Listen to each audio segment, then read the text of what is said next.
Оқушының функционалды сауаттылығы және мінез құлқы қауіпсіздігін арттыру. Осындай атаумен Тараз қаласында ғылыми практикалық конференция өтті. Облыстық білім басқармасының тапсырмасына сәйкес жаңа шабыт қоғамдық бірлестігі іс-шараның өткізілуіне мұрындық болды. Конференция оқушылардың қауіпсіздігін сақтауға және олардың ата-аналары мен ұстаздарының қажетті ақпармен қамтамасыз етілуіне бағытталды.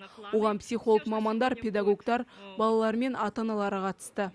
Бұл конференцияда психологтар, педагогтар, медицина саласында жүктіліктен, жаңағы діни экстремизмнен, терроризмге қарсы лекциялар оқылады, видеороликтер көрсетіледі, тренингтер жүргізіледі. Функционалды сауаттылық дегеніміз баланың алған барлық білімі, тәлім тәрбиесін өмірдің кез келген жағдаяттарына дұрыс пайдалана білуі. Мәселен, әлеуметтік қарым-қатынас, тілдесу және адами іс-әрекеттілік тағысын тағы. Бұл орайда бала қауіпсіздігі деген үлкен сауал туындайды.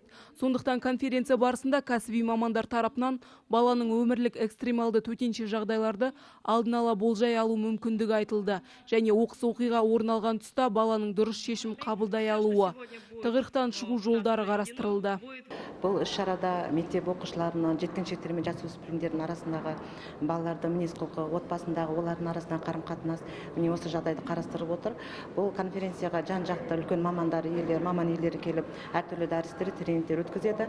Медицина саласынан, педагог, психологтар, жастар саясатынан, әрине қазіргі өмір жағдайына байланысты, қазіргі кезеңге байланысты, балалардың мінез құлқын өзгеруіне байланысты бұл өте керекті, қажетті шара деп есептеймін.